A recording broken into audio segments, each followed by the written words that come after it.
জলেও আমরা ওরা এবং তা নিয়ে কলকাতা পুরসভার কড়া বার্তা।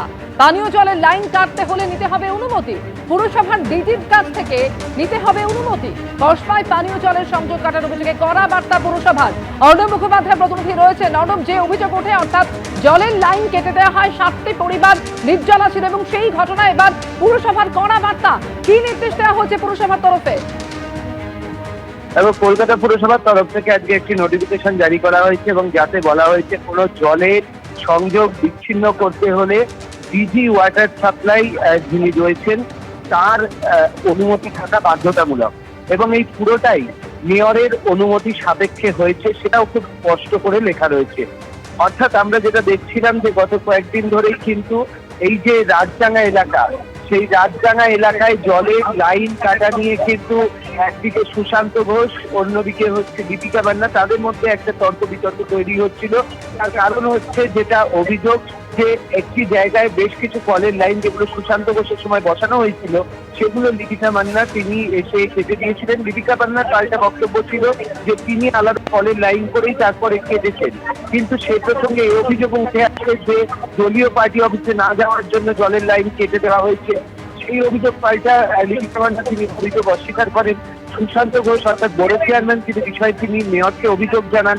অন্যদিকে দীপিকা মান্না তার বক্তব্য, তিনিও মেয়রের সঙ্গে কথা বলেছেন। আর এই সবের মাঝখানেই যে একটা গুরুত্বপূর্ণ বিষয় যে আজকে যে নোটিফিকেশন জারি হলো তাতে বলা হলো কোনো জলের সংযোগ বিচ্ছিন্ন করতে হলে ডিজি ওয়াটার সাপ্লাই এর অনুমতি থাকতে হবে এবং এই পুরো কাজটা হয়েছে মেয়র ফিরহাদ হাকিমের অনুমতি সাপেক্ষে।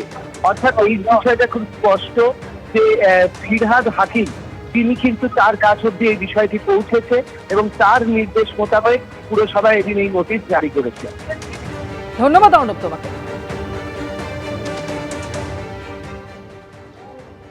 জলেও আমরা ওরা, আর যে প্রশ্নটা সামনে আসছে যে তৃণমূলের পার্টি অফিসে না গেলে কি তাহলে জল মিলবে না? কারণ লিপিকা মান্না এবং সুশান্ত ঘোষের মধ্যে সংঘাত আর নির্জলা রাজডাঙ্গার 7টি পরিবার। অবশেষে এলাকায় গিয়ে স্থানীয়দের সঙ্গে কথা বললেন কাউন্সিলর। এলাকায় 4টি কল বসবে, আশ্বাস দিয়েছেন তৃণমূল কাউন্সিলর লিপিকা মান্না।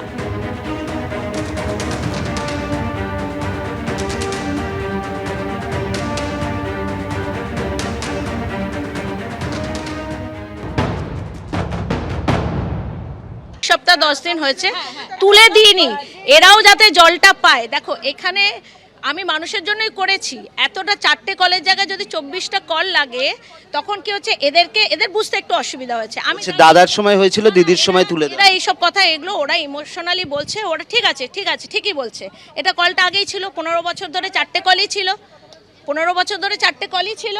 এখন কলের সংখ্যা 3টে কল ছিল, যাই হোক 3টে 4টে 5টা 6টা যা ছিল, আমি সেটা কন্ট্রোভার্সিতে যেতে চাইছি না। কিন্তু এখন আমি যে কলগুলো করে দিয়েছি এতে আরো ভালো হবে যদি এদের এখানে একটা কল হয়ে যায়, তখন একটা পরিবার একটা কল ব্যবহার করতে পারবে, বাকি কলগুলো একটু প্রেশার থাকবে। আমি আমার মেয়রের সঙ্গে কথা বলেছি এবং যখন এই জিনিসগুলো করি আমরা বড় মিটিংয়ে আমরা কথা বলেই তো কাজ শুরু করি। এটা হওয়ার উচিত। এবং গতকাল রাতে আমার সঙ্গে মেয়র সাহেব আমাকে ফোন করেছিলেন, কথা হয়েছে, তিনিও বলেছেন যে না পুরোনো কলগুলো লাগানো থাকবে। কল লাগাক না, একটা জায়গায় 50টা 100টা কল বাড়ুক না, আমাদের তো লক্ষ্যই সেটা যে প্রত্যেকটা ঘরে ঘরে পানীয় জল পৌঁছে দেওয়া। তাতে পুরোনো লাইন কাটাটা ঠিক হবে না। মানুষের হ্যাঁ কেউ আমাকে ভোট দেবে কেউ আমাকে ভোট দেবে না, কিন্তু কলকাতা শহরে যারা বাস করে তাদের প্রত্যেকের কাছে আমরা পানীয় জল সহ কলকাতা পৌরসভার প্রত্যেকটা পরিষেবা পৌঁছে দেওয়ার জন্য দায়বদ্ধ। বলতে পারবো না সেটা, কিন্তু যেই করুক কাজটা তো মানুষের জন্য কাজ। আজকে আমি এখানে 108 নম্বর ওয়ার্ডে আছি, যে কাজগুলো করে যাচ্ছি, কালকে অন্য কোনো কাউন্সিলর এসে কাজগুলো নষ্ট করে দেবে, বন্ধ করে দেবে, সেটা তো ঠিক নয়।